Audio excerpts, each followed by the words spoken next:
In this video, I'm going to show you the 23 vegetables that I am currently growing in my urban garden here in Zone 6B. What you need to know about me is I live in an urban environment, so my space is pretty limited. I have quite a few container beds, which I've added onto over the years, and then I do have a couple of raised beds as well. I've been vegetable gardening for 7 years now, and so at this point, I mostly just grow what I know is going to work well for me. I don't do a lot of experimenting or trying things that I'm not sure about. And that's simply because I do have a limited space and I don't want to waste it. I want to make the most of what I have.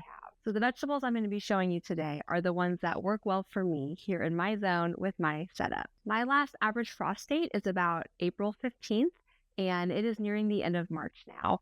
I started planting some seeds outdoors March 2nd. Here in the Midwest, our weather can be pretty finicky. So I use those frost covers to extend my growing season. Some of these seeds I started indoors. Some I started directly in the soil once it was warm enough, and some of them I purchased as transplants. So I'll talk through that as well as we're going through the garden. Let's go see what's growing.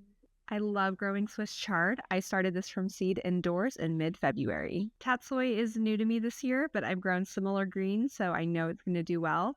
I have 3 different varieties of kale. The White Russian and Winter Hardy varieties I started from seed indoors in mid-February, and my Tuscan kale I bought as transplant. I grow a lot of herbs because I really enjoy being able to walk out my back deck, snip off some herbs, and put it into whatever I'm cooking. Chives is always on the list of something I'm growing. I purchased these as transplants. Other herbs I'm growing this spring are oregano, thyme. I have several different parsley plants because I use it so much in the kitchen.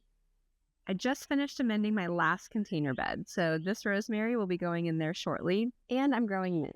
They're tiny sprouts, but I am growing leaf lettuce. I planted these about 10 days ago. I find leaf lettuce really easy to grow from seed, and so I've started doing that the last few years. I have a row of snap peas that have not sprouted quite yet. I planted them about 10 days ago.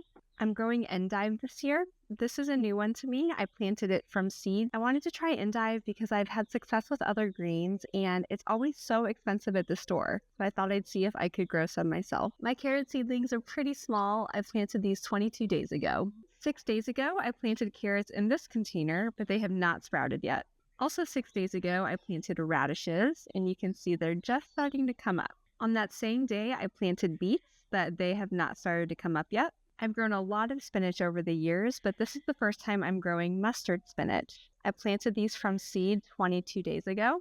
I will be thinning them out a little bit, but I also constantly harvest throughout the growing season, so I do tend to plant my leafy greens closer together. Planted on the same day is this Bloomingdale variety of spinach. And here I have arugula, which will also need to be thinned out, but same concepts. I tend to plant closer together and harvest frequently. This year I'm also growing cabbage, 2 heads of Napa cabbage and 2 heads of red cabbage. In this raised bed, I'm also growing peas, but they haven't sprouted quite yet. Celery is another new to me vegetable I'm growing this year. I am excited to try it out. Thanks for letting me show you around my garden. I hope you're having some great gardening success this spring as well.